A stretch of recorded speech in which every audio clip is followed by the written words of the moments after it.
자, 이제 경전을 좀 보겠습니다. 193쪽입니다. 이제 드디어 마침하니까야 세 번째 경전에 들어갑니다. 법의 상속자 경입니다. 앞에 부분은 좀 읽어보겠습니다. 이와 같이 나는 들었다. 한때 세종께서는 사와티에서 제따숲의 아나타빈디카 원림에 머무셨다. 거기서 세종께서는 비구들이여라고 비구들을 부르셨다. 세존이시여라고 비구들은 세존께 응답했다. 세종께서는 이렇게 말씀하셨다. 비구들이여, 그대들은 내 법의 상속자가 되지 재물의 상속자가 되지 마라. 나는 그대들에 대한 연민이 생겨서 어떻게 나의 제자들이 재물의 상속자가 아니라 법의 상속자가 될까라는 생각을 했다. 비구들이여, 만일 그대들이 내 법의 상속자가 되지 못하고 재물의 상속자가 된다면 그대들은 그 때문에 스승의 제자들은 법의 상속자가 아니라 재물의 상속자로 머문다 라는 비난을 받을 것이다. 나도 역시 그 때문에 스승의 제자들은 법의 상속자가 아니라 재물의 상속자로 머문다 라는 비난을 받을 것이다. 비구들이여, 만일 그대들이 재물의 상속자가 아니라 내 법의 상속자가 된다면 그 때문에 그대들은 스승의 제자들은 법의 상속자이지 재물의 상속자로 머물지 않는다 라고 비난받지 않을 것이다.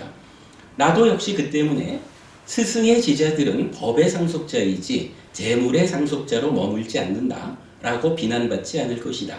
그러므로 그대들은 내 법의 상속자가 되지 재물의 상속자가 되지 마라. 나는 그대들에 대한 연민이 생겨서 어떻게 나의 제자들이 재물의 상속자가 아니라 법의 상속자가 될까? 라는 생각을 했다. 비구들이여, 만약 내가 공양하여 먹을 만큼 충분히 먹고 끝내어서 원하는 만큼 배불리 먹었는데 음식이 남아서 버리려고 할 때 그때 배고프고 기운 없는 두 비구가 왔다 하자 그들에게 나는 말할 것이다.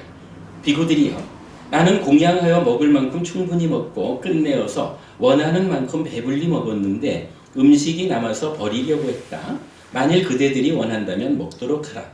만일 먹지 않는다면 나는 이제 자라는 풀이 없는 곳에 버리거나 생물이 없는 물에 던져버릴 것이다. 그러자 한 비구는 이렇게 생각했다. 세종께서 공양하여 드실 만큼 충분히 드시고 끝내시어 원하는 만큼 배불리 드셨다. 그런데 세존의 음식이 남아서 버리게 되었다. 만일 내가 먹지 않는다면 세종께서는 지금 자라는 풀이 없는 곳에 버리시거나 생물이 없는 물에 던져버리실 것이다. 그러나 세종께서는 말씀하셨다. 비구들이여, 내 법의 상속자가 되어라. 재물의 상속자가 되지 마라 라고. 그러나 이 음식은 일종의 재물이다. 그러므로 나는 이 음식을 먹는 대신 배고프고 기운 없는 상태로 이 밤과 낮을 보내리라. 그는 그 음식을 먹는 대신 배고프고 기운 없는 상태로 그 밤과 낮을 보내었다. 두 번째 비구는 이와 같이 생각했다. 세종께서 공양하여 드실 만큼 충분히 드시고 끝내시어 원하는 만큼 배불리 드셨다. 그런데 세존의 음식이 남아서 버리게 되었다. 만일 내가 먹지 않는다면 세존께서는 지금 자라는 풀이 없는 곳에 버리시거나 생물이 없는 물에 던져버리실 것이다. 그러므로 나는 이 음식을 먹고 배고픔과 기운 없음을 떨쳐버리고 이 밤과 낮을 보내리라. 그는 그 음식을 먹고 배고픔과 기운 없음을 떨쳐버리고 그 밤과 낮을 보내었다. 비구들이여, 비록 그 비구가 그 음식을 먹고 배고픔과 기운 없음을 떨쳐버리고 그 밤과 낮을 잘 보냈다 하더라도 나는 처음 비구를 더 존중하고 칭송한다. 그것은 무슨 까닭인가? 비구들이여, 그 비구는 오랜 세월 소욕하고 지족하고 지워 없애고 공양하기 쉽고 열심히 정진할 것이기 때문이다. 비구들이여, 그러므로 그대들은 내 법의 상속자가 되지 재물의 상속자가 되지 마라. 나는 그대들에 대한 연민이 생겨 어떻게 나의 제자들이 법의 상속자가 되고 재물의 상속자가 되지 않을까? 라는 생각을 했다. 세종께서는 이렇게 말씀하셨다. 이렇게 말씀하시고 선석께서는 자리에서 일어나 원림으로 들어가셨다. 세종께서 떠나신 지 얼마 되지 않아 사리푸타 존자가 도반 비구들이여 라고 비구들을 불렀다. 도반이시여 라고 비구들은 사리푸타 존자에게 응답했다. 사리푸타 존자는 이렇게 말하였다. 자, 일단 여기까지를 좀 볼게요. 두 가지로 부처님 말씀을 하셔요. 탁발해온 음식이 남았다. 이 음식을 두 명의 제자 중에 한 명의 제자는 그 비구를 먹고 몸을 튼튼히 해서 배고프지 않게 해서 잘 수행을, 오늘 하루 수행을 잘했다. 그런가 하면 또 한 비구는 부처님께서는 법의 상속자가 되라 했지 재물의 상속자가 되라 하지 않으셨는데 이 밥도 재물이 아닌가? 재물의 상속자가 되지 않기 위해서 나는 배가 고프더라도 오늘 하루 그냥 열심히 배고픈 가운데 수행하고 따지자면 내일 탁발해서 배를 채우리라. 뭐 이런 의미겠죠? 그렇게 이제 두 명의 비구가 부처님이 먹어도 좋다라고 권해 주신 데에 대해서 다르게 선택을 한 거죠. 그랬을 때 부처님은 말씀하시기를 물론 먹어도 좋다라고 허락된 음식을 먹고 오늘도 열심히 수행하는 이 비구도 훌륭하지만 그러나 그 비구보다는 재물의 상속자가 되지 않기 위해서 음식이라는 재물을 상속하지 않고 비록 배고픈 가운데라도 열심히 수행하는 이 제자가 더 훌륭하다라고 부처님은 선택했다? 뭐 이렇게 이제 말씀이 되어 있는 거죠. 경전 제목이 법의 상속자 경이에요. 즉 부처님께서는 여러분 우리가 알지만 부처님이 역할을 가지고 있죠. 부처님은 어떤 역할인가요? 한 가지는 법을 설해야 하고 또 한 가지는 청정범행을 드러내야 하는 두 가지의 역할을 부처님 가지고 있는 거죠. 그랬을 때 부처님이 법을 설해주고 청정범행을 드러낸 이 부처님의 가르침에 대해서 제자들이 그 가르침을 그대로 상속받아가지고 삶을 형성하는, 그래서 아라한을 향해서 나가고 많은 중생들의 행복을 위해서 기여하는 이런 쪽으로 가기보다는 부처님 곁에 있으니까 얻어먹을 게 많아 그래가지고 비록 열심히 수행하더라도 그 가운데에 가르침보다는 물적인 것에 더 관심을 갖는다라고 하면 타당하지 않다. 그렇게 되면 사람들이 흉볼 것이고 그렇지 않고 법을 상속받는 일에 더 투철하면 사람들이 칭송할 것이다. 자, 이렇게 말을 해주는 거예요. 그러면서 어쨌든 부처님은 그대들이 법의 상속자가 되어라. 이렇게 이제 하나의 기준을 주죠. 그런데 저는 이걸 읽으면서 이 생각을 한번 해봤어요. 저기 희정법원님 여쭤봅시다. 비구는 아니지만 부처님께서 재물의 상속자가 되지 말고 법의 상속자가 되라 하셨거든요. 그러면 법우님은 부자가 되는 것이 올바르겠습니까? 아니면 부자 그런 거 소용없어. 나는 열심히 수행할 거야. 해가지고 좀 많이 조심스러워. 근데 수행하는 건 당연한 거고 어쨌든 법의 상속자가 되라 하셨으니 나는 부자가 되지 않을 것이요. 이렇게 하는 게 옳을까요? 우리가 이렇게 생각해야 합니다. 비구에게는 비구에게 어울리는 삶이 있기 때문에 그야말로 비바람을 막아줄 가사 옷과 창자의 주림을 막아줄 음식으로 족하고 수행을 하면 되는 거죠. 공부하면 되거든요. 그런데 제가의 삶은 한면으로는 수행을 통해서 자기의 삶을 향상하는 일도 중요하죠. 불교 신자가 그거 빼놓으면 안 되죠. 그러나 재물이라고 하는 측면에서는 비구하고는 다른 거라. 부처님 보고 부처님 나 부자 되게 해줘요. 부처님 땅이라도 한 덩어리 떼어주셔. 이렇게 재물의 상속자가 되자라고 할 수는 없지만 부처님 가르침을 바르게 공부하면 분명히 부처님의 가르침은요 제가자들이 부자로 사는 그러한 가르침도 주시는 거거든요. 법을 바르게 상속받으면 법에 어울리는 제가의 삶을 살아갈 때 한면으로는 잘 수행하고 한면으로는 정당한 방법으로 부자 되는 것이 제가 제자에게 주어진 가르침이란 말이죠. 그러니까 경전을 읽을 때 우리가 이건 좀 조심해야 되는 것은 전체적인 상황 생각 없이 재물의 상속자가 되지 말라 하셨네? 이런 문자적인 표현에 묶여가지고 제가 제자이면서 재물을 멀리하려 하는, 그래서 스스로 가난뱅이가 되려 하는 이러한 마음을 일으키는 것은 그 법의 상속이 올바로 되지 않아서 그렇다라는 측면으로 말하고 싶어요. 그러니까 출가지자와 제가 제자 간의 그 법을 상속받아서 삶을 향상하는 방향의 차이가 있다라는 부분을 우리가 좀 알고 가야 할 것 같고요. 요 법의 상속자라는 단어가, 요 표현이 여러분 좀 많이 들어보셨나요? 우리 많이는 못 들어봤죠?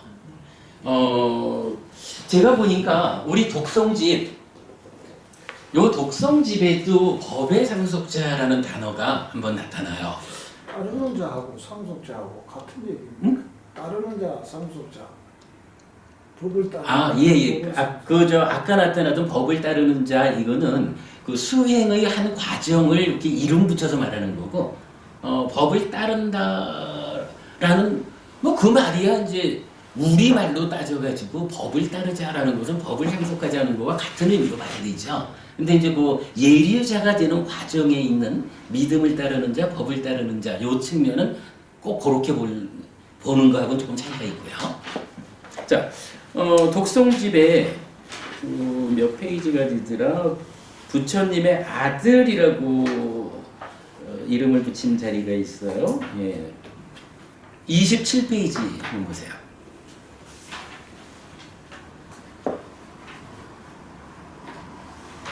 자, 27페이지는 부처님의 아들이라고 하는 그 부분을 이제 신행의 토대로 잡아놓은 거죠. 와세타요. 여기서 그대들은 각자 다른 태생과 다른 이름과 다른 족성과 다른 가문에 속하는 집을 떠나 출가하였다. 그대들은 누구시오? 라고 질문을 받으면 그대들은 우리는 샥가무니 교단에 속하는 사문입니다. 라고 대답한다. 와세타요. 누구든 열애의 믿음을 가져 흔들리지 않고 뿌리내려 확보하고 굳세면 어떤 사문도 바라문도 신도 마라도 범천도 이 세상의 그 누구도 그것을 빼앗아갈 수 없다.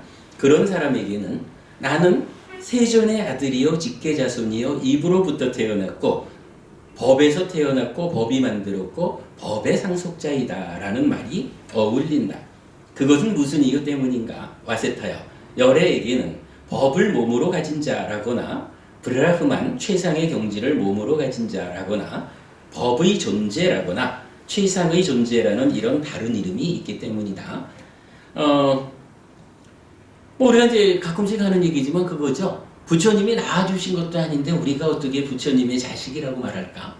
불자라는 말이 그거잖아요. 부처님의 아들. 그럴 때 이제 경에서는 실제로 부처님의 아들이라는 표현을 이렇게 사용하고 있죠. 누가 부처님의 아들? 뭐 그렇다고 딸 빼고 이건 아니죠. 부처님의 자식이냐 하면 누구든 열애의 믿음을 가져 흔들리지 않고 뿌리 내려 확고하고 굳세면 부처님의 아들 불자입니다. 라고 디가니까야 27번 세기경에서 이제 이렇게 일단 나타나고 있죠. 이랬을 때 이 부처님의 아들에 대한 이야기 중에 법의 상속자라고 우리가 바르게 불자로서 살아간다면 부처님의 자식으로서 나를 분명히 정의할 수 있다면 참으로 나는 법의 상속자가 되어야 하는구나. 재물의 상속자가 되어서는 아니 되는구나. 이 부분을 명확히 해야 되겠죠. 법의 상속자. 자, 그거 하나 참고했고요. 자, 다시 경에서 그 이어지는 이야기를 좀 더 보겠습니다. 이제 부처님은 이제 말씀을 마치고 돌아가신 거예요. 그러니까 이제 상수제자이신 사리푸타 존재가 이제 다른 비구들에게 이렇게 말하는 거예요. 도반들이여, 어떻게 하는 것이 스승께서 끊임없이 한거하여 머무실 때 제자들이 한거를 따라 공부짓지 않는 것이며, 어떻게 하는 것이 스승이 한거하여 머무실 때 제자들이 한거를 따라 공부짓는 것입니까? 라고 물어요. 그럼 여기서 이 이야기 스승께서 끊임없이 한 거하여 머무실 때 제자들이 한 거를 따라 공부 짓는 것이냐 라고 물었죠. 어떻게 하는 것이 그거냐. 그러면 이게 그냥 그 사리부터 존자가 뜬금없이 이런 얘기를 하는 건 아닐 거예요. 앞자리에서 부처님께서 그대들이 재물의 상속자가 되지 말고 법의 상속자가 되어야 합니다. 이렇게 이제 부처님이 지침을 전해주고 들어가셨잖아요. 그러니까 사리부타 존자께서 누가 법의 상속자냐 라는 그 부분을 이제 보완적으로 설명해주는 자리라고 보아야겠죠. 그러면서 법의 상속자가 된다라고 하는 것을 이제 빠위비까라고 하는 단어가 나오는데 그 끊임없이 한 거하여 머무실 때 이렇게 이제 표현하고 있는데 뭐요 저기 단어들이 주는 의미는 뭐 우리가 조금 이제 생략하기로 하고 이 얘기를 보면 되겠죠. 결국은 제자들이 따라 공부 짓는 거 어떻게 하는 것이 스승이신 부처님을 따라서 제자들이 공부 짓는 것입니까? 요 얘기를 묻는 거가 되겠죠. 달리 말하면 어떻게 하는 것이 법을 상속하는 것입니까? 법의 상속자가 되는 방법입니까? 요 얘기를 이렇게 표현하고 있다. 관자법은이 그렇게 와도 되겠죠? 저는 하여간 이게 그렇게 읽혔어요. 자, 여기까지를 놓고 이제 오늘 나눠드린 교재로 들어가 볼게요. 자, 여기에 이어지는 이야기를 이제 좀 정리를 해봤거든요. 자, 오늘 드린 교재 요 3장짜리 제목을 이렇게 잡았어요. 법의 상속자 경 맞지마니까야 3번 경을 중심으로 알아보는 중 맞지마와 중도 맞지마 빠띠빠다. 도반들이여 어떻게 하는 것이 스승께서 끊임없이 한 거하여 머무실 때 제자들이 한 거를 따라서 공부 짓는 것입니까? 이렇게 질문하고는 이제 스스로 사리부타 존자께서 답변을 하는 거예요. 첫 번째로 여기 스승께서 끊임없이 한 거하여 머무실 때 한 거를 따라 공부 짓습니다. 요거 똑같은 말이 반복되는 거지만 문제없이 우리가 이해할 수 있겠죠. 일단은 부처님께서 이렇게 숲속에 계시다. 그러면 우리도 부처님 따라 그 곁에 앉아서 거기서 공부하자. 뭐 이런 정도 의미로 보면 될 것 같아요. 그러면서 이제 2번 스승께서 버려야 한다고 설한 법들을 버립니다. 그랬어요. 즉 부처님 따라서 한 거 하는 가운데 법의 상속자가 되기 위해서 공부하는 가운데 그 공부의 내용이 뭐냐? 라고 하니까 그죠? 부처님이 즉 스승께서 버려야 한다라고 가르쳐준 법들이 있다는 거죠. 이러이러한 것은 버려야 하는 것입니다. 라고 부처님이 알려주신 그것을 실제로 부처님을 따라 사는 가운데 그것을 버려내고 있습니다. 요게 법을 상속하는 것입니다. 요런 의미겠죠? 3. 그들은 사치스럽지 않고 부주의하지 않으며 퇴보를 멀리하고 탄거에 솔선수범합니다. 스승을 따라서 법의 상속자가 되기 위해서 부처님께서 버리라고 하신 그 법들을 버리는 가운데에 요러하게 솔선수범하며 살아가고 있습니다. 그러니까 사실 이제 첫 마디 문장이 동일하게 나타나서 그렇지 우리가 자세히 들여다보면 결국 요 3가지 말로써 법의 상속자가 되는 방법을 사리부타 존자께서 부처님 대신 설법을 하고 있는 거죠. 자, 그리고는 이제 이렇게 놓고 보면 이제 이 법의 상속자경을 통해서 우리가 중심적으로 알아야 되는 공부 내용이 공부거리가 나오는 거예요. 공부거리가 뭘까요? 관조법부님, 이 주제에서 실질적으로 공부거리는 뭘까 그러면? 저는 그 말씀은 아니고 물론 8정도를 닦는 게 그거죠. 그런데 이제 지금 이 자리에서 하는 얘기는 결국은 스승께서 그러니까 이 경이 주는 가장 강력한 메시지는 뭐냐 하면 스승께서 버리라고 한 법들이 있다. 스승께서 버리라고 한 그 법을 버리는 삶을 살아가는 것이 법의 상속자가 되는 길이다. 물론 어떻게 버립니까? 하면 8정도 이렇게 되겠죠. 그러니까 이 경의 내용의 중심은 스승께서 버려야 한다고 알려주신 법이 있다. 그것이 무엇이냐? 요거가 되겠죠? 이제 우리가 오늘 공부의 주제를 찾아왔어요. 아마도 제가 이게 하도 경전이 많아가지고 도대체 이게 몇 개 경전인지 헤아리다가 포기하고 그냥 왔어요. 오늘 우리가 공부하는 경전이 숫자적으로 치면 맞지만이까야 전체를 공부하는 가운데 오늘이 가장 많은 경전을 공부할 것이다. 이렇게 말씀드려요. 자, 한번 볼게요. 스승께서 버려야 한다고 설한 법들 and 중도의 의미 그랬는데, 자, 그 밑에 이제 번역된 경전을 볼게요. 도반들이여, 여기 탐욕도 나쁘고 성냄도 나쁩니다. 탐욕도 버리고 성냄도 버리기 위해 중도가 있습니다. 그것은 안목을 만들고 지혜를 만들며 고요함으로 인도되고 최상의 지혜로 인도되고 바른 깨달음으로 인도하고 열반으로 인도합니다. 도반들이여, 그러면 무엇이 안목을 만들고 지혜를 만들며 고요함으로 인도하고 최상의 지혜로 인도하고 바른 깨달음으로 인도하고 열반으로 인도하는 중도입니까? 그것은 바로 이 성스러운 팔정도이니, 즉 정견, 정사유, 정어, 정업, 정명, 정정진, 정념, 정정입니다. 도반들이여, 이것이 중도이니 그것은 안목을 만들고 지혜를 만들며 고요함으로 인도하고 최상의 지혜로 인도하고 바른 깨달음으로 인도하고 열반으로 인도합니다. 이랬어요. 고요버부님, 그러면 우리가 방금 읽은 거로 보면 중도라는 건 뭐죠? 중도. 춤을 제거하는 방법. 스님이 제거했으면 부처님 같이 물 전파할 사람이 없는데. 그 중. 그래, 그 중은 제거하면 안 되고 가운데 거는 제거하자 이 얘기죠. 사실 뭐 우리가 이 이야기에 대해서는 여러 번 그 문제의식을 가지고 보는 거죠. 그 초전법륜경의 시작이 어떻게 되나요? 까마라고 하는 요것에 몰두하는 것이 하나의 극단이고, 고행이라고 하는 것에 몰두하는 것이 하나의 극단이다. 그래서 이 두 가지 극단에 의지하지 않고 나는 중도를 깨달았다. 중도는 팔정도다. 이게 초전법륜경의 시작이잖아요.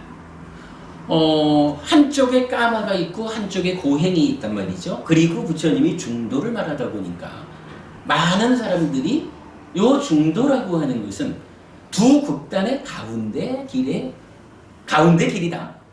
이렇게 혜정부모님 혹시 그렇게 하시나요? 아니요, 그렇게들 알고 있었는데 그게 아니라고. 그렇죠. 유학에서 유교에서 중용? 중도를 결국 중용이라 해가고 그렇게 만들어놔 버린 거지. 이건 그렇죠. 근데 모르겠어. 그건 내가 모르겠고, 이게 중국의 영향을 받은 이후의 중도가 그렇게 해석이 된 건지 그건 잘 모르겠고, 일단은 내가 우리 경전만으로 얘기를 해보면 분명히 초전법륜경에서 그렇게 전해지고 있단 말이죠. 그러다 보니까 많은 학자들이 이 중도라고 하는 것은 유무의 가운데 있는 것으로 유무중도, 단상의 가운데 있는 것으로 단상중도 해가지고 다양하게 두 가지 중에 가운데 이렇게 사실은 이해를 하고 있죠. 그런데 지금 이 경전이 말하는 거를 보면, 자, 탐욕도 나쁘고 성냄도 나쁘다 그랬어요. 그리고 그 중간에 중도가 있거든? 그러면 만약 이 중도를 두 가지의 가운데라고 하는 개념으로 이해를 하자 하면 탐냄과 성냄의 중간은 뭐지? 성도 내고 탐도 내고 더 싫어하는 게 없는. 성도 내고 탐도 내고 다 그러니까 이게 이렇게 예를 들어서 이건 수행을 하는데 까마에 몰두하는 것과 고행에 몰두하는 것의 중간은 적절한 어떤 이렇게 이제 표현을 할 수가 있으니까 그런 중도가 말해졌을 거예요. 근데 지금 여기서 탐과 진이라고 하는 거, 요 두 가지의 중간을 말할 수 있는가라고 하면 사실은 이건 중간을 말할 수가 없어요. 왜냐하면 무명 위에 탐 또는 진이 있는 거야. 그죠? 느낌에서 즐거운 느낌이 일어났을 때는 이게 무명에서 탐으로 나타나는 거고, 나의 내면의 상태가 괴로운 느낌이 경험되면 그것에 대한 나의 내면 상태가 무명대 진으로 나타나는 거지 중간이라는 건 없거든. 그죠? 그러니까 중도라고 하는 것을 많은 학자들이 말하듯이, 그래 혜정고부님 옛날엔 그랬는데 지금은 그렇게 알지 않습니다라고 답변해 주셨는데 사실은 그게 맞아요. 옛날에는 우리가 뭐 니카야를 만나기도 어렵고 뭐 여러 가지 그 다양한 조건들 때문에 당연히 중도는 두 가지의 가운데 이렇게 보는 것에 대해서 우리가 의문을 가질 이유가 없었거든요. 근데 이제는 우리가 뭐 니카야를 직접 만나는 공부가 진행되면서 과연 그것이 타당한가? 라는 부분을 보아야 되죠. 근데 지금 이 문장에서 본다면 중도를 가운데 거로 보자라고 하는 것은, 그러니까 가운데 길이라는 의미로 본다는 것은 타당하지가 않은 거예요. 그러니까 고요보부님께서 말씀하신 탐이거나 진이거나 이렇게 나의 내면에서 마음과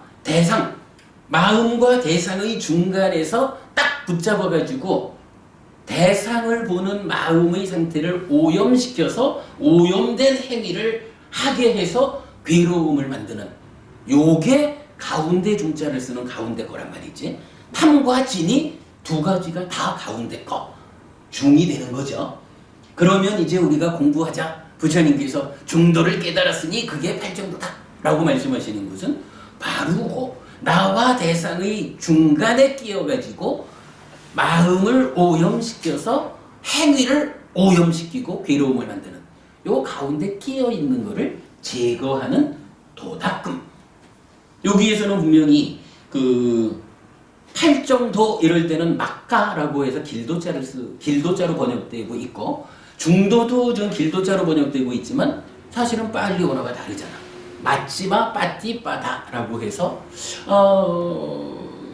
초기불선연구원에서 요 단어는 참 번역을 잘하신 것 같다고 저는 생각해요. 도닦음이라고 번역을 하셨는데 결국은 요 가운데 끼어서 괴로움을 일으키는 요거를 제거하는 도닦음, 그걸 제거하기 위한 수행, 도닦음, 요것이 중도다라고 설명하는 것이 타당하죠. 요거 뭐 우리가 그동안 여러 번 이제 설명드린 내용이죠. 고진멸도 사성제를 이해할 때도 이렇게 중을 이해해야 본질적으로 사성제의 의미를 우리가 알게 되죠. 아무튼 이제 요 경에서 우리가 첫 번째로 보아야 하는 것은 정말 중도라고 하는 것이 가운데 길이 아니라 중을 제거하는 도닦음을 말하는구나 라고 확실하게 할 수 있는 거, 아주 중요한 한 가지 그 공부고요. 자, 그러면서 이제 이 경전의 이제 핵심적인 주제 이렇게 나타나죠. 자, 스승께서 버려야 한다고 설한 법들이 있어요. 그러면 스승께서 버려야 한다라고 말한 그 법들이 지금 얘기한 거로 보면 가운데 거 요게 되겠죠. 그리고 그 가운데 거를 실제로 제거하자, 버려야 한다고 알려준 그 법을 실제로 버려버리자, 요게 중도, 가운데 걸 버리는, 제거하는 도닦음, 이렇게 된 거죠. 그러면 이제 오늘 공부는 이제 이렇게 나가야 되겠죠. 부처님께서 그럼 버리라고 하신 그게 무엇이? 어떤 것을 부처님은 버리라고 했을까? 어떤 것이 가운데 끼어 있는 그놈이라고 하셨을까? 요걸 보는 게 이제 공부의 핵심이 되겠죠. 자, 보겠습니다. 제일 아래쪽에 있어요. 버려야 하는 것들 해서 첫째로 로바, 탐이고요. 도사, 진이에요.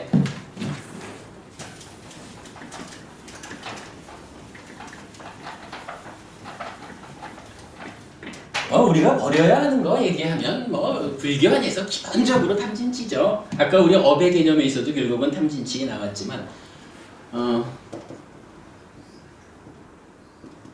근데 부처님이 버려야 하는 게 돈 아니었습니까? 응? 재물 아니었습니까? 아니죠. 재물의 상속자가 되지 말라라고 했지. 비구는 원래 재물 자체가 없는 거예요. 버릴 것도 없는 거예요. 난 절에서 돈 버리라고 그러더라. 탐진치에 대해서는 우리가 한 가지는 알고 가자고요. 탐은 빨리어 원어가 두 가지가 있어요. 로바 그리고 라가라는 말을 우리가 많이 보죠. 찬다라가, 욕탕 이렇게 쓰는 거죠. 그러니까 저는 이게 어떤 차이가 있는가 해서 굉장히 고민을 해봤는데 잘 차이점을 모르겠어요. 근데 보통은 탐진치 이러면은 잠깐 여기서 이제 진이 도사거든요. 치가 모하라.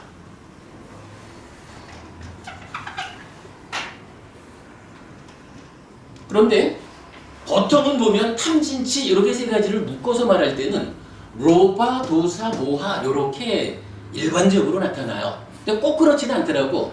라가, 도사, 모하로 나타나는 경우도 경전에 있기는 있어요. 근데 보편적으로 보면 로바, 도사, 모하라고 해서 탐진치가 함께 묶여져서 나타나요. 그리고 뭐 우리가 아는 여러 가지 경우에서 뭐 욕탐도 그렇고 뭐 색탐, 무색탐 이런 그러니까 일반적으로 나타나는 탐에는 라가라는 말을 주로 쓰죠.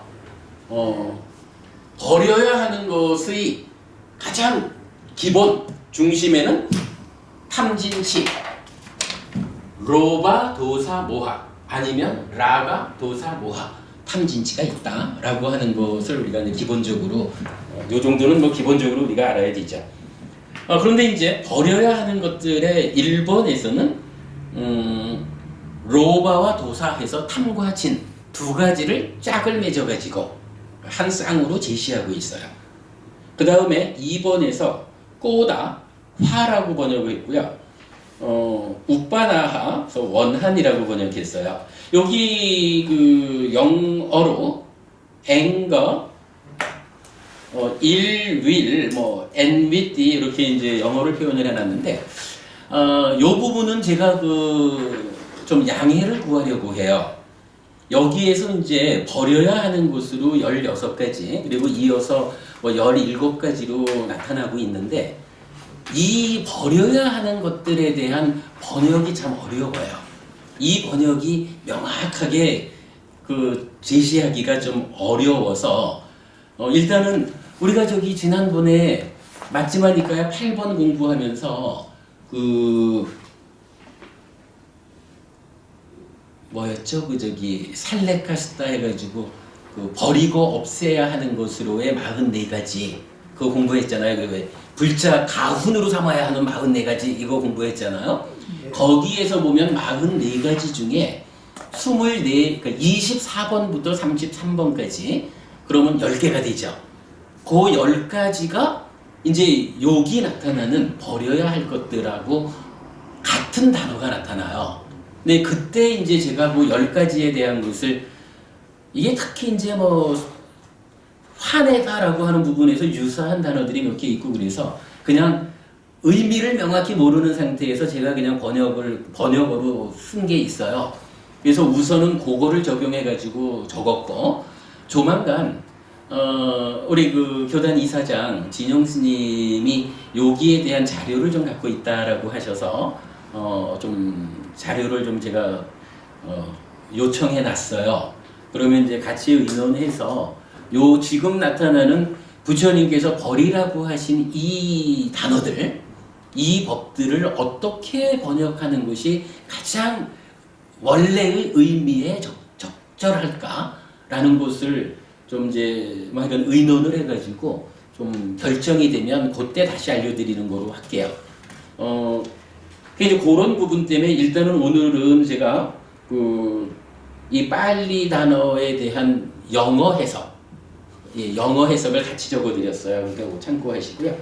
자, 일단 여기에서 로바도사 탐진과 꼬다, 우빠나하에서 화와 원한 두 쌍 4가지를 봤어요. 넘어갈게요. 3번에서는 마카해서 모욕, 빨라사, 약범 그랬고요. 그 다음에 4번으로는 이사, 질투, 마체라, 인색, 5번 마야, 사기, 사테이야, 거짓, 6번에는 탐바, 고집, 사람바, 성마름, 7번 마나, 자만, 아띠마나, 거만, 8번 마다, 교만, 빠마다, 방일. 이렇게 이제 8개의 쌍이 나타나니까 도합 16개가 나타난 거죠. 요 법의 상속자경에서 사리부타 존자는 법의 상속자가 되는 구체적인 내용으로 이렇게 8쌍인 16가지의 나쁜 법 가운데 끼어서 괴로움을 만드는, 그러니까 마음을 오염시켜서 괴로움을 만드는 요 나쁜 법들 16가지를 내 안에서 버려버리는 것, 그것이 법의 상속자가 되는 길이다. 이렇게 알려주고 있는 거죠. 하여간 뭐 현재 그 16가지를 현재 수준으로 번역해서 알려드렸으니까 영문까지 참고하셔서 그 의미를 이해하시고, 요 16가지가 부처님께서 버려야 하는 것이라고 알려주신 그거구나.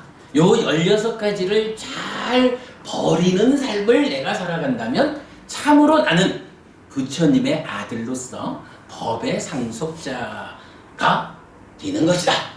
이렇게 우리가 이해하면 되겠죠? 예. 밑에 중도는 이제 설명드린 거예요. 다시 한번 읽어볼까요? 마치마 바티바다, 중간의 길이 아니라 중간의 것, 버려야 하는 것들을 버리기 위한 도닦음이고, 그것이 팔정도고, 그것은 안목을 만들고 지혜를 만들며 고요함으로 인도하고 최상의 지혜로 인도하고 바른 깨달음으로 인도하고 열반으로 인도한다 라고 했어요. 그러면 버려야 하는 것에 대한 이야기 다 했다라고 보면 되겠죠. 자, 이제부터 아까 제가 말씀드리기를 오늘 하여간 공부하는 날 중에 가장 많은 경전을 오늘 소화할 겁니다 이랬는데, 무슨 이야기일까요? 결국 오늘의 주제, 요 버려야 하는 요 가운데 것들, 요것과 관계해서 우리 공부가 맞지마 니까야를 공부하는 자리가 아니잖아요. 맞지마 니까야를 중심으로 사부 니까야를 꿰는 공부잖아. 네. 그죠? 그러니까 결국 요 주제가 다른 경전들에서는 어떻게 설해지고 있느냐, 요거를 함께 보아야겠죠. 네. 자, 이렇게 했습니다. 버려야 하는 것들을 다른 방법으로 설하는 경전들. 첫 번째로는 요거는 마지막 니까야 7번경에서 나타나는 가르침이에요. 그러니까 옷감에 대한 비유의 경 마지막 니까야 7번. 비구들이여, 마치 옷감이 더럽고 때가 묻으면 염색공이 그 옷감을 파랗거나 노랗거나 빨갛거나 심홍색으로 물들이기 위해 그 각각의 염료에 담그더라도 그것은 물이 잘 들지 않고 그 색깔도 선명하지 않을 것이다. 그것은 무슨 까닭인가? 비구들이여, 옷감이 깨끗하지 않기 때문이다.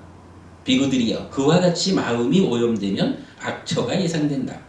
비구들이여, 마치 옷감이 희고 깨끗하면 염색궁이 그 옷감을 파랗거나 노랗거나 빨갛거나 심홍색으로 물들이기 위해 그 각각의 염료에 담글 때 그것은 물이 잘 들고 그 색깔도 선명하다. 그것은 무슨 까닭인가? 비구들이여, 옷감이 깨끗하기 때문이다. 비구들이여, 그와 같이 마음이 오염되지 않으면 선처가 예상된다. 우리 이야기는 그 하얀 도화지에 그림을 그려야 되는 등등 해가지고 깨끗한 천, 이 이야기는 경전 아니래도 우리가 많이 보는 이야기죠.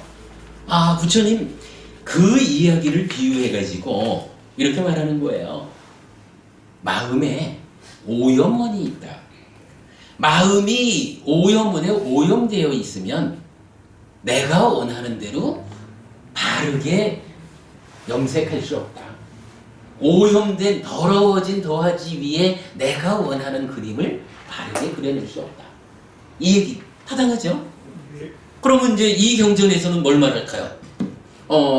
법의 상속자경에서는 스승께서 버려야 한다고 하신 거, 그걸로 16가지의 그 중심 주제를 본 거잖아. 그런데 이제 여기서 마음의 오염원이라는 게 있으면 마치 물감이 오염된 것처럼 그래서 악처에 떨어지게 되는 요 얘기를 했잖아요. 같은 맥락이 나타난 거죠. 자, 그 밑에 이렇게 적었어요. 비구들이여, 무엇이 마음의 오염원인가? 까따메 짜비까 왜 찌따싸 우빡 낄레싸 이랬어요. 찌따싸 우파길레싸가 마음의 오염원이거든요. 그리고는 마음의 오염원으로 또다시 이 경에서도 16가지를 제시를 해줘요. 그런데 법의 상속자 경에서는 첫 번째 쌍이 탐과 진이었잖아요. 로바와 도사. 그런데 옥감에 대한 비유의 경에서 나오는 마음의 오염원 16가지는 첫 번째 쌍이 달라요. 아비짜 위사마 로바 부야바다 이래 되거든요. 아비짜가 뭔지 알죠, 여러분? 우리 로바나 라가 탐이라고 하는 것은 우리가 더 내면에서 일어나는 그 알매 왜곡 상태, 요거라면 아비짜는 뭐예요? 만어의 행위가 오염되어 있는 거죠. 간탐이라고 말하는 거죠. 그래서 아까 보았던 까마, 욕이라고 하는 것은 몸 밖에 있는 것들에 대해서 이게 내 거든 남의 거든 무조건 그냥 몸 밖에 있는 물질적인 것에 대해서 내 거 하려고 하는 포괄적인 의미가 까마, 욕이었다면 아비짜라고 하는 간탐이라고 번역된 요거는 어떻게 돼요? 몸 밖에 있는 물질 가운데 이게 내 거 가지고 내 거에 손대지 마 이러는 거는 그래도 존재의 측면에서는 버려야 되는 거겠지만 세상을 살아가는 입장에서 내 거를 내 거라고 주장하는 것은 사실은 큰 문제가 아니라고요. 그런데 남의 거를 내 거 하려고 요래하면 요건 좀 문제가 심각해요. 해치고 가져오든가 훔쳐서 가져오든가 어떤 형태로든 그죠? 그러니까 10악업 가운데 만어의 행위의 악업으로 아비짜 간탐이 나타난다고. 그러면서 이 간탐이 정의 되기를 남의 것이라도 내 것이기를 바라는 그러한 마음작용으로 경전이 정의해주고 있잖아요. 그러니까 까마와 간탐, 그러니까 까마와 아비짜의 차이는 우리가 그렇게 알면 되죠. 그런데 여기서는 아비짜 위사마 로바 이래가지고 로바라고 하는 내면의 그 알매 왜곡, 탐진치의 탐 요거하고 표면에 만어의 행위로 드러나 있는 간탐하고 요거를 합해서 지금 말하고 있는 거죠. 합해진 단어라. 이거 뭐 굳이 다르게 어떤 의미를 찾을 거 없이 탐진치의 탐부터 간탐진의 사견이라고 말하는 그 간탐까지 이거를 묶어서 제시하고 있구나. 이렇게 보죠. 뭐. 그렇게 이해하는 걸로 하자고요. 그런가 하면 이제 두 번째 그 짝이 되는 건 뭐냐 하면 부야바다거든. 부야바다는 뭔가요? 도사는 탐진치 중에 진이잖아. 성냄. 그러니까 내면의 이야기죠. 근데 이게 만어의 행위로 올라오면 간탐은 아비짜 이러지만 진애라고 하는 것은 부야바다 이렇게 나타내죠. 그러니까 마찬가지 그 진이라고 하는 것이 표면에 나타나 있는. 근데 앞에서는 탐에서부터 간탐까지를 묶어서 제시했는데 여기 두 짝을 이루는 거에서는 도사 내면의 이야기는 좀 배제하고 만어의 행위 가운데 진애라고 하는 그것만을 제시해 준 거죠. 그 정도 이거 이해할 수 있는 거죠.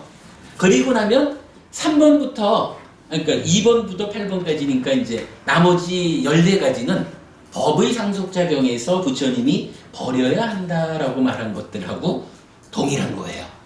그러면 어때요? 이 경전 두 개는 결국은 표현 1, 2번에서 약간의 표현의 차이가 있을 뿐이지 부처님께서 버려야 되는 것이요 라고 말씀하신 것이 그대로 마음의 오염원이요 이렇게 동일시해서 보는데 어려움이 없죠. 그러니까 사실은 이 경전 두 개는 같다라고 보면 돼요. 그러면 여러분 오늘 우리가 마지막이니까요 3번 법의 상속작용을 공부했는데 한 가지 더 해가지고 7번 옥감에 대한 비유의 경도 함께 공부한 거로 보면 되겠죠.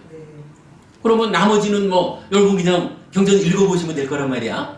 왜 부처님이 법에 그러니까 마음의 오염원을 말씀하셨을까? 이 마음의 오염원을 제거하기 위해서 또는 그 제거됨에 대해서 이어지는 어떤 설명을 주셨을까 하는 거는 뭐 제가 설명하지 않아도 법원님들 경전 읽으시면 아실 수 있는 얘기죠. 그럼 우리 오늘 경전 2개 한 거예요.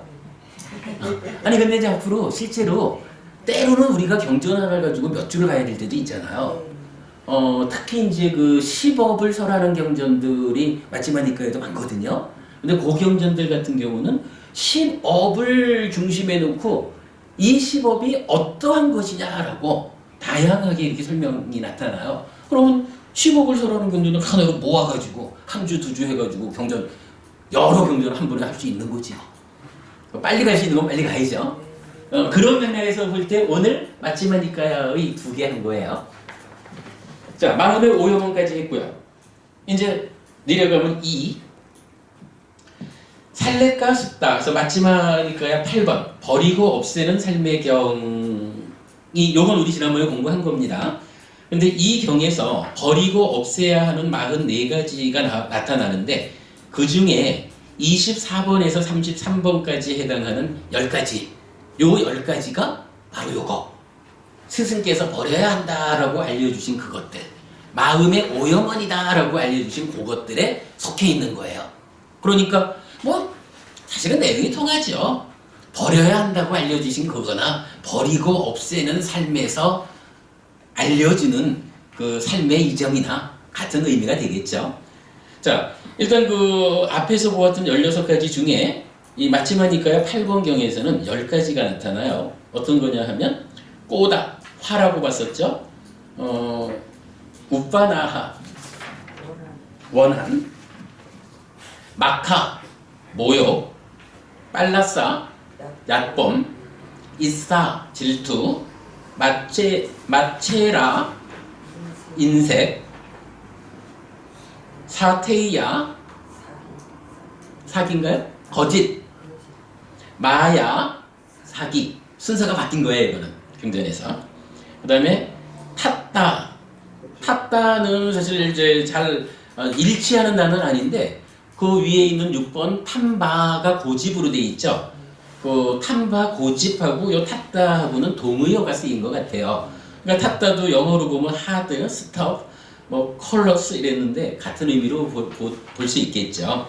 그리고 아띠마나 뭐였나요? 거만이네. 그러니까 요렇게 10가지는 버리고 없애야 되는 마음의 오염원이 버리고 없애는 삶을 위한 8번 경에 포함되어 있다.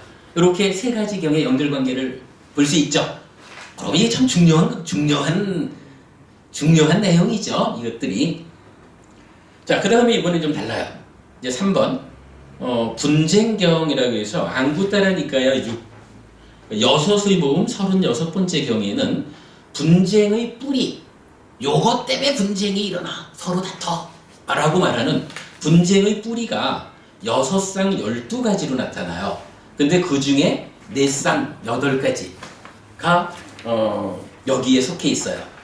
자, 다음 장에 보면 꼬다 우빠나하 하고 마카 빨라싸 하고 이싸 마체라 마야 사테야 이렇게 8가지는 이제 뭐라고 해야 되나, 스승께서 버려야 한다라고 알려주신 거고 마음의 오염원인 것이고 또한 버리고 없애는 삶, 향상하는 삶을 위해서 버리고 없애야 하는 것이고 요것이 분쟁을 일으키는 나쁜 거고 이렇게 알려지는 거죠.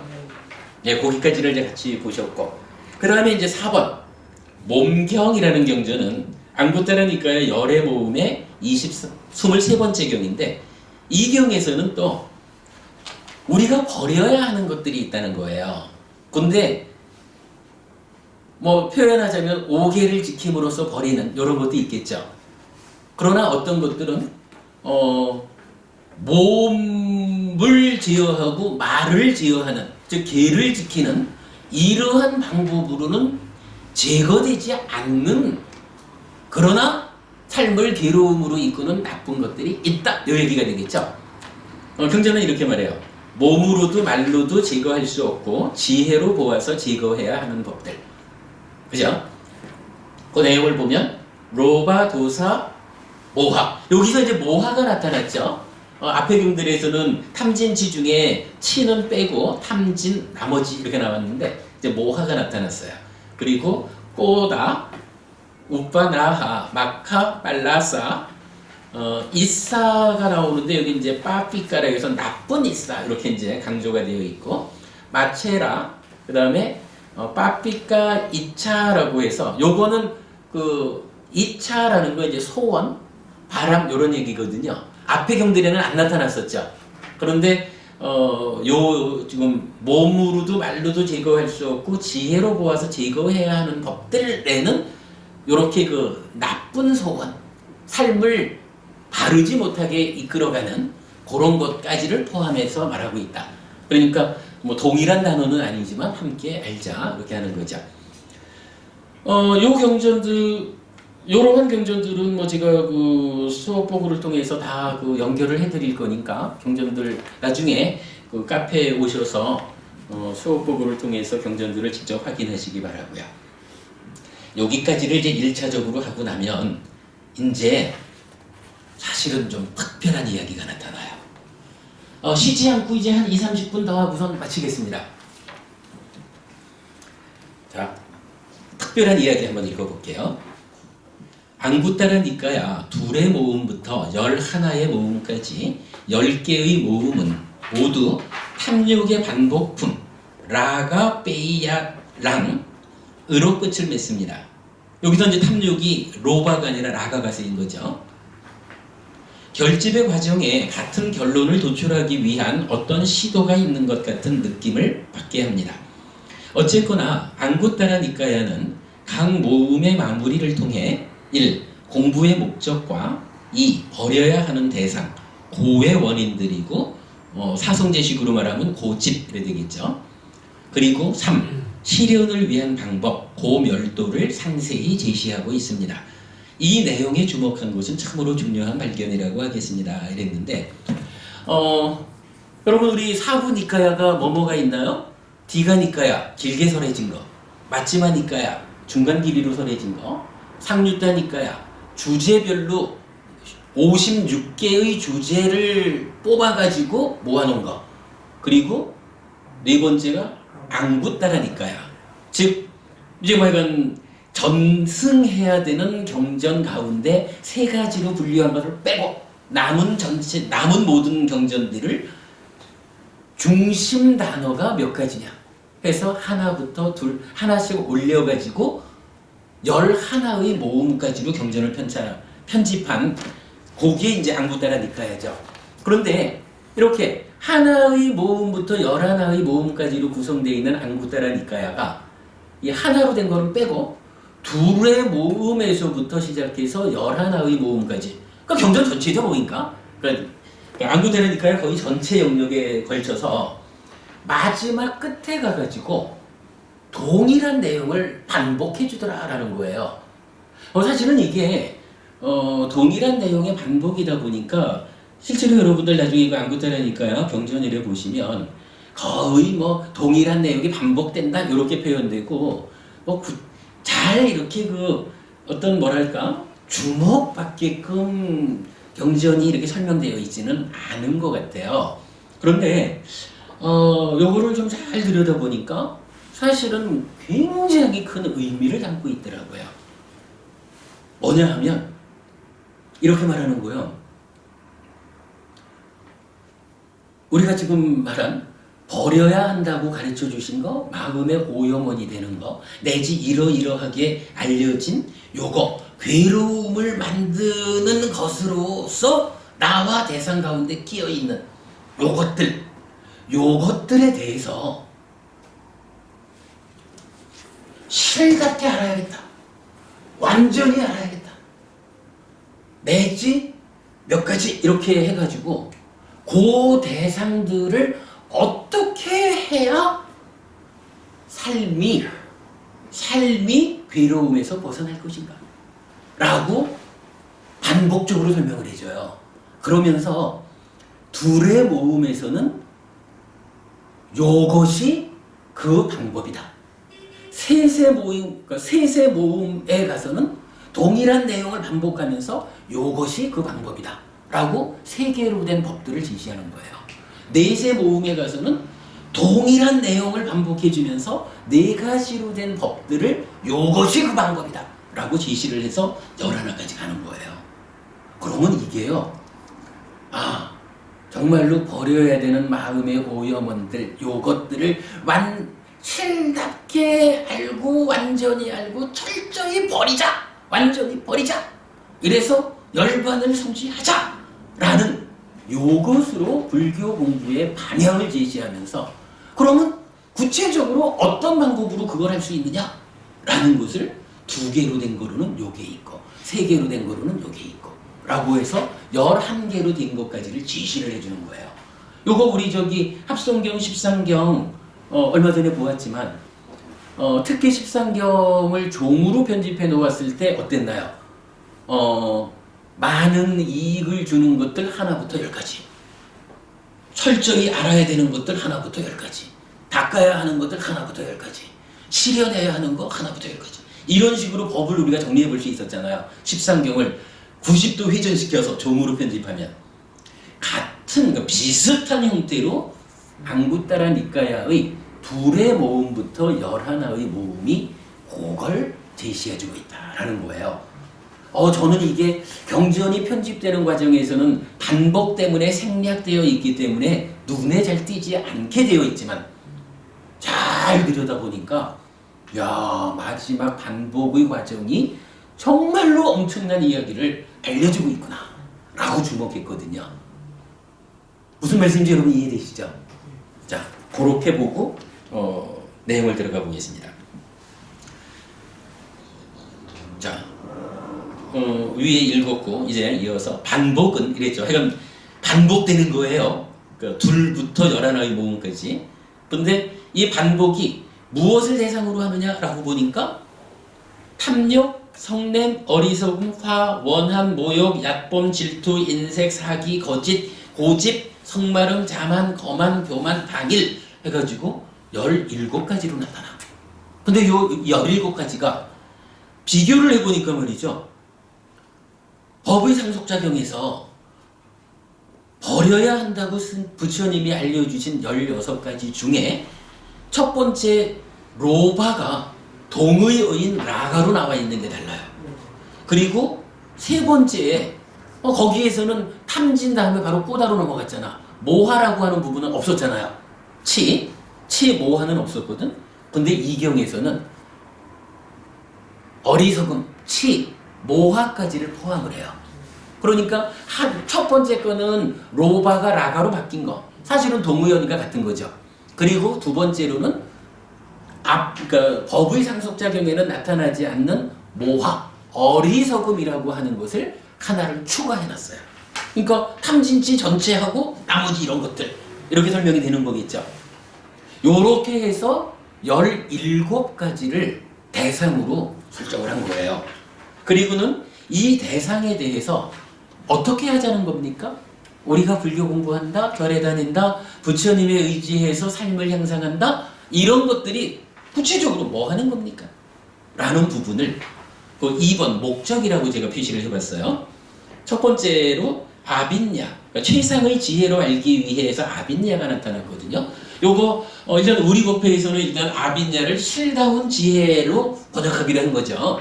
그래서 표시해드렸고, 두 번째 철저히 알기 위해서 빠린야 이랬는데 요거 완전한 지혜 빠린야 이렇게 이제 우리가 번역하기로 한 겁니다. 그리고 남은 이제 세 번째가 완전히 없애기 위해 빠리카야거든. 요 카야라는 것이 이제 멸진 요런 얘기란 말이에요. 근데 앞에 빠리가 붙어가지고 빠리카야 하니까 완전히 버림 이렇게 됐잖아.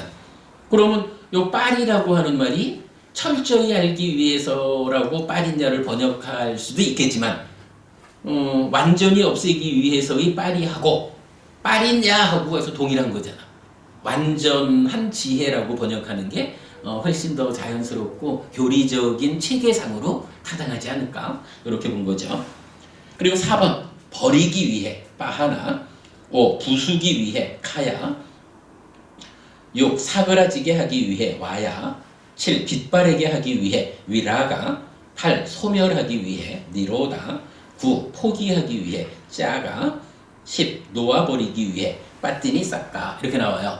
그러니까 이 17가지라고 하는 표현하자면 스승께서 버려야 한다고 하신 그것을 버리는 공부를 하는 자가 법의 상속자다 라고 알려주신 그거, 그리고 또한 마음의 오염원이라서 괴로움을 만든다라고 그 오염에서 벗어나야 된다라고 알려주신 그거하고 사실은 모화라고 하는 한 가지가 더 포함되어 있지만 동일한 거죠.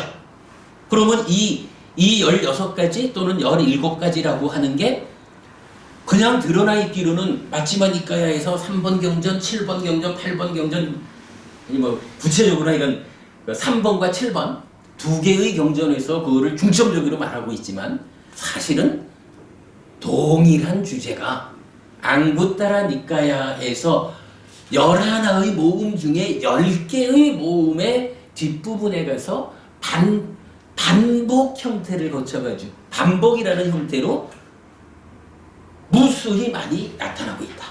이렇게 보아야 되는 거죠. 경전에서 많이 설해진다, 반복된다라는 것은 뭐예요? 그렇죠. 너가 부분이 이제 우리가 통하는 것 같아. 그죠? 중요하기 때문에 반복해 놓는 거거든요. 잊어버리지 말라고. 오늘 공부해서 우리가 요거 보자는 거예요. 16가지로 보아도 좋고 17가지로 보아도 좋고 요것이 바로 가운데 끼어서 마음을 오염시켜서 괴로움을 만드는 그거기 때문에 그거를 제거하는 도닦음이라는 중도를 통해서 요거 제거하는 것이 불교다. 그거 제거하는 만큼 우리 삶이 향상하는 것이다. 요 얘기죠. 오늘 주제의 가장 중요한 개념이 그겁니다. 자, 그러면 이제 이 반복에 대해서 대상과 목적을 보았어요. 요 목적이 이제 10가지로 나오는데 여기야 이건 대개 보면 열반을 표현할 때 비슷하게 나타나는 단어고 그래요. 거의 대부분이 조금씩 단어를 달리하고 있지만 해탈 열반을 향해서 나아가는 그 완성 상태를 말하는 이렇게 해서 거의 그 비슷한 의미예요. 요 각각이 어떻게 다르냐? 이렇게 따지고 들면 저 몰라요. 그렇게 이제 대상과 목적을 정해진 상태에서 자 밑에 읽어보겠습니다. 10 놓아버리기 위해로 구성되어 있고 이 목적의 성취를 위한 방법은 각각의 모음마다 다르게 제시되고 있는데 37보리 분법 모두를 포함하고 있습니다.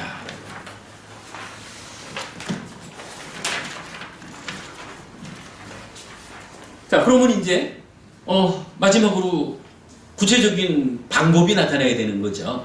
자, 앙구타라 니까야에서는 반복의 가운데서 각각의 모음, 즉 법의 숫자에 해당하는 방법을 이렇게 제시하는 거예요. 자, 예를 들어보면 이렇게 말해요.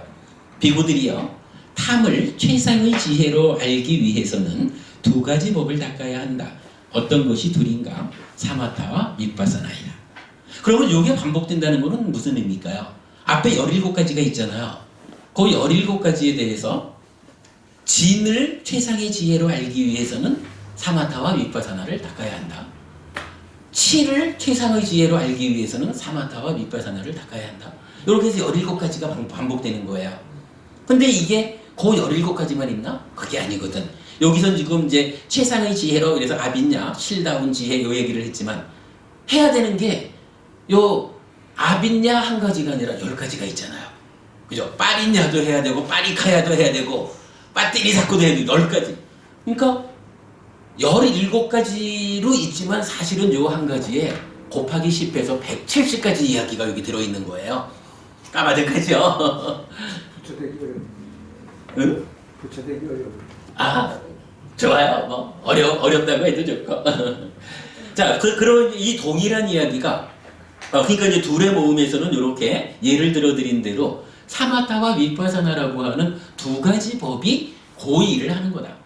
그러니까 사실은 또 이렇게 보면 안 어려워. 사마타와 윗바사나만 열심히 닦아가다 보면 그 170가지를 다 완성할 수 있는 거예요. 각각을 따로따로 어떻게 뭐 따로따로 방법이 제시되는 게 아니라 그 170가지 모두를 동시에 완성하는 방법 사마타와 윗바사나 이렇게 되는 거거든. 그것만 해나가면 된다는 거예요. 비빔밥으로 만들어요. 자, 그리고 나면 이제 요러한 경전 말씀이 동일하게 11개의 모음까지 반복이 되는 거예요. 이제 그러면 각각의 법수에 해당하는 내용만 보면 되겠죠. 셋의 모음에서는 공한 삼매, 표상 없는 삼매, 원함 없는 삼매라고 하는 세 가지 삼매가 나타나요. 요거 뭐 우리가 저기 옛날 수행과 관련한 이야기에서 한번 본 적은 있는데 뭐 오늘은 그냥 넘어갈게요. 수업 보고 통해서 요거 저기 연결해 드릴 테니까 더 보시고요. 그 다음에 넷의 모음에서는 세 가지가 나타나요. 사념처가 고거하는 거다라는 거고요. 사정근이 고거하는 거다. 사여의족이 고거하는 거다. 이렇게 세 가지로 나타나요. 그러니까 고의를 하는 데에 네 가지 법으로 구성된 것은 요 세 가지가 있다. 이렇게 알려져요. 그 다음에 다섯의 모음으로 가면 다섯의 모음에는 또 다섯 가지가 나타나요. 그래서 첫 번째 거는 부정의 상, 죽음에 대한 상, 위험에 대한 상, 음식에 혐오하는 상, 세상에 대해 기쁨이 없다는 상. 이래가지고 이 산야에 대한 다섯 가지를 그러니까 나의 내면의 경향성을 이러한 상태로 바꿔나가는 것이 바로 고의를 해내는 것이다. 그냥 보니 고개가 끄덕여지죠? 이해되시는 말씀이죠? 여기서 이렇게 나타나는 내용을 그렇게 이해하지 못하면 사실은 의미가 없는 거예요. 근데 이게 사실 제가 아까도 말씀드린 거지만 지속적인 반복의 형태로만 나오다 보니까 크게 주목받지를 못했던 것 같아. 그러나 실제로 이 내용이 가지고 있는 의미는 참으로 큰 거예요. 자, 다섯의 모음의 두 번째 거, 무상의 경, 무상의 상, 무아의 상, 죽음에 대한 상, 음식에 혐오하는 상, 세상에 대해 기쁨이 없다는 상. 뭐 좀 중복이 되기도 하죠. 그러나 이제 부처님께서 그렇게 의도를 가지고 설해 주신 거니까 중복이 되는 거는 중복이 되는 대로 우리가 받아들이면 되죠. 세 번째로는 무상의 상, 무상고의 상, 고무아의 상, 버림의 상, 탐욕의 빗바램의 상 이렇게 나타나요. 이러한 그 각각의 산야들에 대한 이야기는 우리 카페에 좀 설명이 되어 있고 뒤에 다시 공부를 하도록 하겠습니다. 그리고 네 번째로는 다섯 가지 기능, 믿음, 정진, 사티, 사마디, 판나야죠. 요 다섯 가지 기능은 37조도품 가운데 5근 이렇게 속하는 거죠. 그리고 다섯 번째로 다섯 가지 힘, 동일하죠. 믿음, 정진, 사티, 사마디, 판냐. 요거 역시 37조도품에 속하죠. 그러면 다섯의 모음에서는 다섯 가지로 말해주고 있지만 그 오근과 오력이라는 37조도품에 속하는 두 가지하고 나머지 세 가지는 다 산야를 치유하는 그러한 방법으로 제시가 되어 있는 거죠. 그 다음에 여섯의 모음 1. 여섯 가지 위없음. 보는 것들 가운데 위없음, 듣는 것들 가운데 위없음, 얻는 것들 가운데 위없음, 공부지음들 가운데 위없음, 섬기는 것들 가운데 위없음, 계속해서 생각하는 것들 가운데 위없음. 하여간 위없는 것 여섯 가지를 제시하고 있는데 요거는 또 이 여섯 가지 위없음 경이라는 경전이 또 있어요. 그 경전에서 이 위없음 여섯 가지가 구체적으로 무엇입니까? 하는 것도 정의되어 있거든요. 수업법을 통해서 연결해 드리겠습니다. 그렇게 보시기로 하고요. 그 다음에 두 번째는 계속해서 생각해야 하는 여섯 가지 부처님 법 승가 계 보시 천신. 요거 우리 독성집에도 있는 거고 하여간 우리가 우리 마음을 어디에 머물게 해야 합니까? 라고 할 때 부처님 세 가지로 답을 주죠. 한 가지가 계속해서 머물게 해야 하는 여섯 가지 하고 두 번째가 자비시사 사무량심 그리고 세 번째가 사념처 사마타 윗바사나 요 세 가지가 우리 마음이 머물러야 하는 자리다 라고 부처님이 알려주죠. 그래서 우리는 사실은 우리가 수행이라는 것을 자비시사 사무량심하고 사념처 사마타 윗바사나 두 가지로만 우리가 알고 있었죠. 그러다가 지난 가을엔가 요 부분을 발견해 가지고 계속해서 생각해야 하는 여섯 가지에 내 마음이 머무는, 즉 늘 그 여섯 가지를 생각하면서 머무는 그것도 하나의 수행이다. 이렇게 그 수행을 세 가지로 말하기 시작했죠. 요거 우리 카페에 최근에 다시 자료 올려놓은 거 있습니다. 연결해 드릴 테니까 나중에 보십시오. 그리고 다시 여섯의 모음 중에 세 번은 역시 또 상으로 나타나죠. 무상의 상, 무상고의 상, 고무화의 상, 버림의 상, 탐욕의 상, 빗바램의 상, 소멸의 상. 그 다음에 일곱의 모음에도 있습니다. 우선은 이제 일곱의 모음으로는 칠각지가 나타나죠. 염각지, 택법각지, 정진각지, 시각지, 경한각지, 정각지, 사각지. 요거 뭐 수행과 관련해서 우리가 좀 알아본 바 있고 수호법을 통해서 연결해 드리겠습니다. 두 번째로는 역시 상이 나타나요. 무상의 상, 무화의 상, 부정의 상, 위험에 대한 상, 버림의 상, 탐욕의 빗바램의 상, 소멸의 상. 세 번째, 부정의 상, 죽음에 대한 상, 음식에 혐오하는 상, 세상에 대해 기쁨이 없다는 상, 무상의 상, 무상고의 상, 고무화의 상.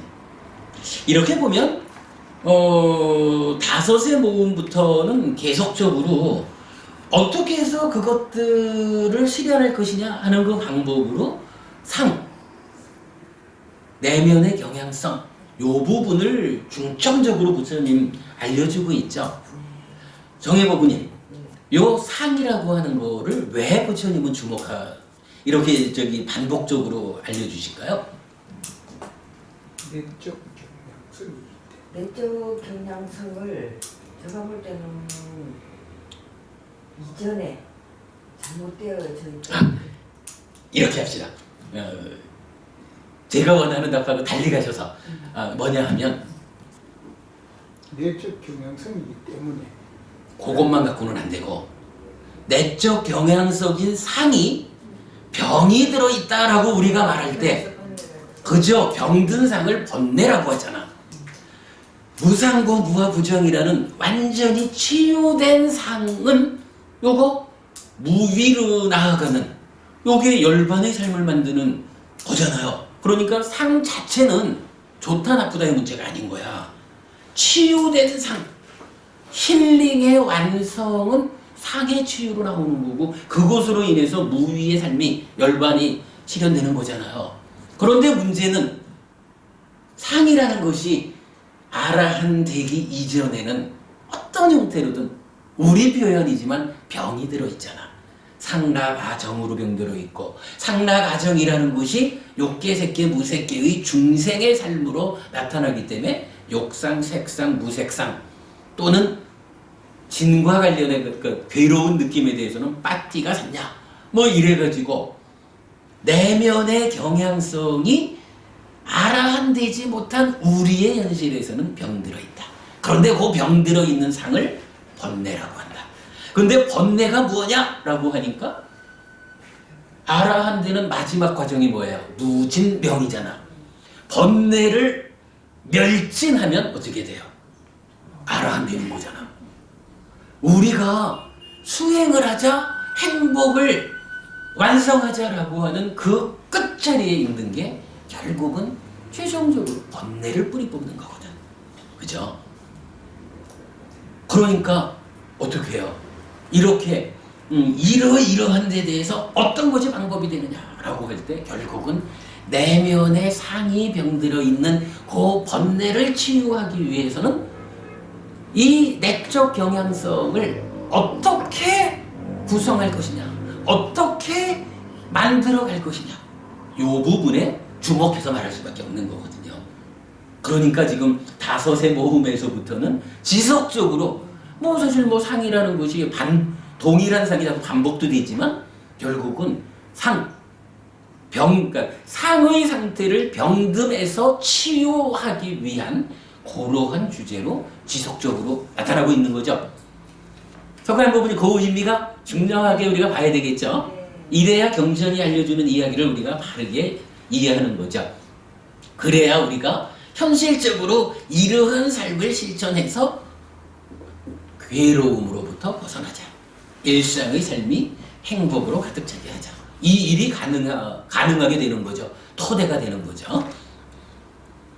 자, 이제 일곱의 모음까지 봤죠. 그 다음에 여덟의 모음. 이제 여덟의 모음에서는 뭐 당연히 이제 아까 관다보부님 말씀하신 팔정도가 나타나죠. 그 일을 하는 것이 바로 팔정도 이렇게 나는데 일단은 이제 여덟의 모음에서 나타나고 사실은 요 팔정도라는 것이 지금 앞에서 나타났던 사념초, 사정근, 사여의조, 오근, 오력, 칠각지 요거를 다 포괄해가지고 팔정도로 완성하는 거잖아요. 37조도품이라는 게 37가지 형태로 나타나지만 사실은 그 그러니까 그거를 총괄적으로 포괄하는 개념은 마지막에 있는 8가지 팔정도고, 그리고 또 더 봐야 되는 것은 이 팔정도의 완성은 정정해서 바른 삼매죠. 앞에 있는 정견부터 정념까지 7가지는 경전이 알려주는 바에 의하면 정정, 바른 삼매를 만들기 위한, 성취하기 위한 필수품이다 이렇게 나타나는 거죠. 그래서 바른 삼매를 필수품을 가진 삼매 그렇게 말하는 거죠. 36가지를 다 합치면 정정이. 뭐 그렇게 그게 맞는 말이겠죠. 예. 그리고 이제 그러니까 이어서 우리가 계속 공부하는 거지만은 이 팔정도가 사실은 완성은 아니에요. 아까 우리가 본 거로 깨달음을 2단계로 보자 이렇게 말하는 거잖아요. 경전은 그렇게 알려주잖아.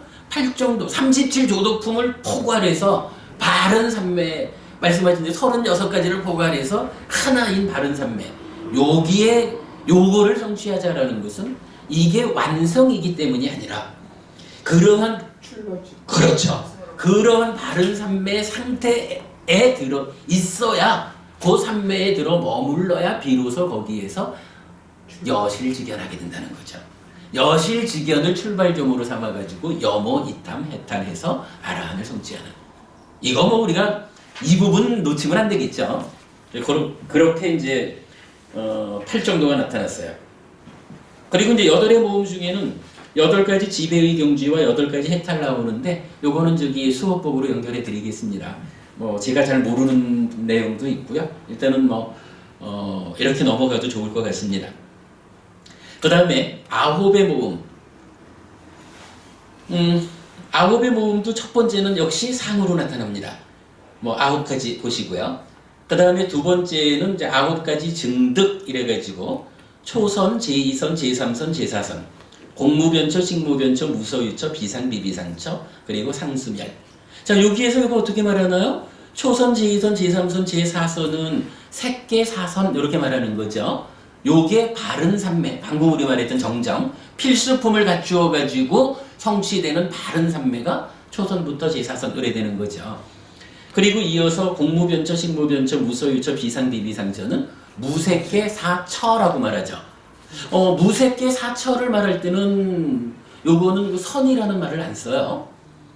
그냥 그 무색계 정, 무색계 처 이렇게 이제 정이라는 말은 삼매잖아요. 선하고는 좀 차이가 있죠.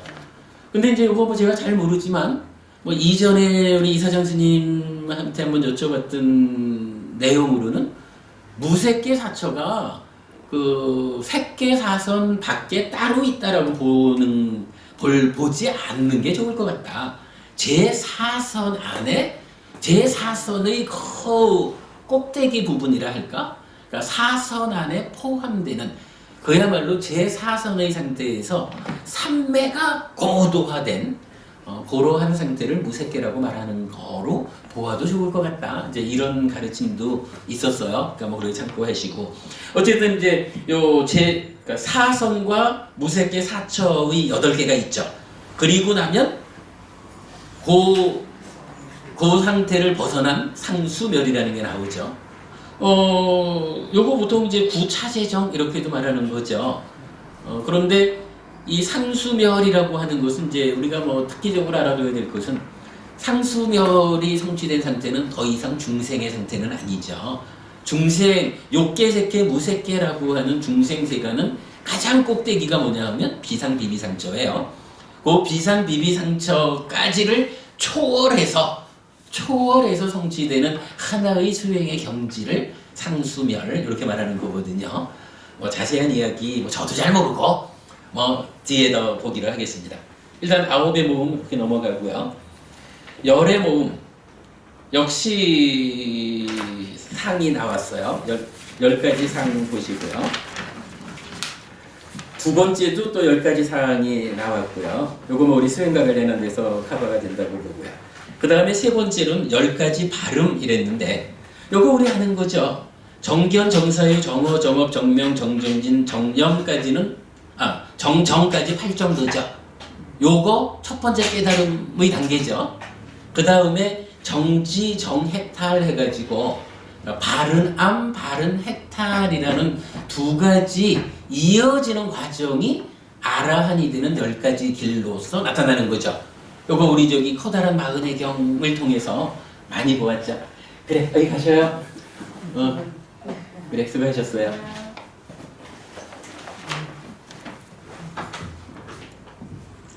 고요버부님 시간을 연장하셨음에도 불구하고 못 맞춰드렸네. 자, 그렇게 약간 10가지 길, 요거 뭐, 이 부분은 참 중요하니까, 이건 그 수업 보고 옛날 거 다시 연결해 드리겠습니다. 여러분 좀 복습하시고요. 그 다음에 이제 마지막으로 11의 모음이 나와요. 11가지 증득입니다. 초선, 제2선, 제3선, 제4선. 여기까지 색계사선이죠. 자애를 통한 마음의 해탈, 연민을 통한 마음의 해탈, 더불어 기뻐함을 통한 마음의 해탈, 평온을 통한 마음의 해탈. 요거 뭔가요? 자비지사 사무량심이죠. 그 다음에 공무변처, 식무변처, 무소유처까지. 여기 이제 금전에서 발견되는 건데 중생의 어떤 그 중생의로의 삶 이렇게 말할까요? 비상 비비상처도 중생 세상의 꼭대기지만 요렇게 좀 빼놓고 설하는 경우가 있어요. 근데 요게 보면은 무소유처까지는 상과 연결지어서 설명이 돼요. 근데 비상 비비상처만 되면 벌써 말로는 상도 아니고 상 아닌 것도 아니고 이렇게 되지만 그 상이라는 것으로부터 좀 벗어난, 그래서 뭐 아주 미세한 쌍카라 행이 있는 이런 식으로 이제 설명이 되고 있어요. 근데 이건 요 11의 모음에서도 그 비상 비비상처를 배제하고 색계사선, 자비시사, 그리고 공무변처, 식무변처, 무소유처까지 요 11개를 닦는 거, 요것이 바로 그러한 것들을 버리는 실천적인 방법이다. 이렇게 말해지는 거죠. 여기까지를 하면 참 중요하고 엄청 많은 경전들을 오늘 커버한 거예요. 자, 밑에 있는 마지막 한 가지를 읽으면서 마치겠습니다. 다음 주 수업 예고입니다. 다음 주 수업은 마치마니까야 아닌 오늘 수업에 연결되는 또 다른 주제 하나를 좀 소개하려고 그래요. 마지막 그 밑에 있는 내용입니다. 상유타 니카야의 그 10개 상유타에서 반복을 보았죠. 이러한 반복은 조금 전에 말 잘못했네요. 앙구타라 니카야의 10개 모음의 반복을 보았는데 이러한 반복은 상유타 니카야에서도 발견됩니다.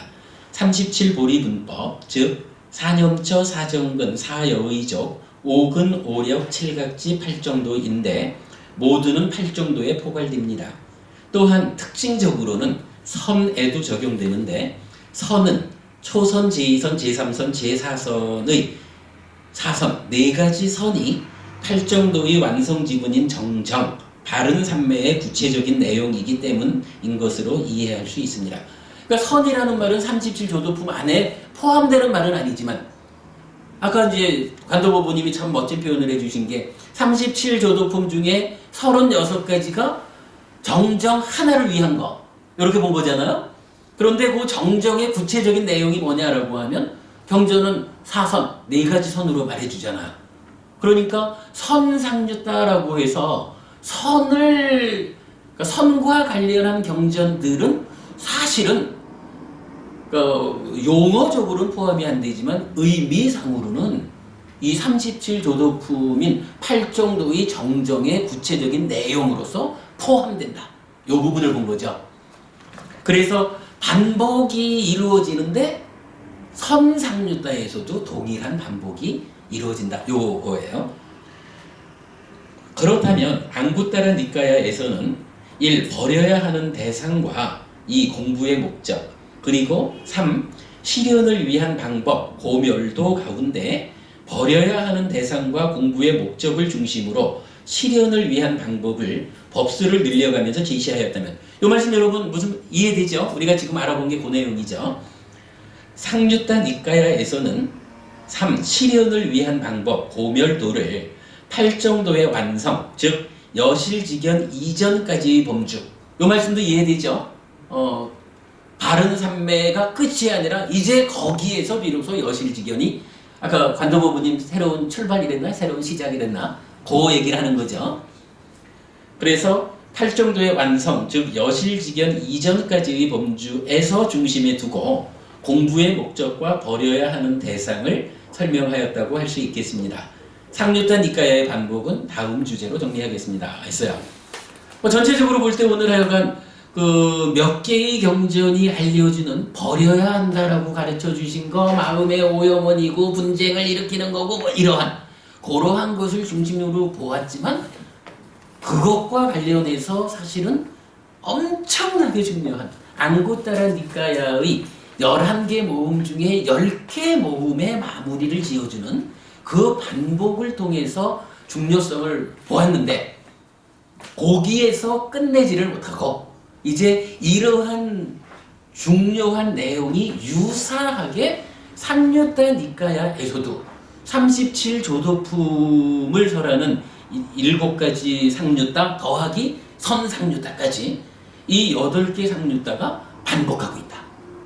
뭐 표현들은 좀 다 다르지만 따지자면 구체적으로 동일한 이야기를 상류타 니까야에서도 수백 개의 경전을 통해서 반복하고 있다.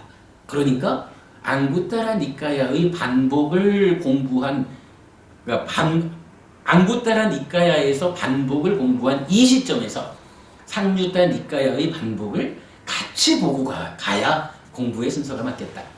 예, 이런 판단에 의해서 다음 주는 상류타 니까야의 반복.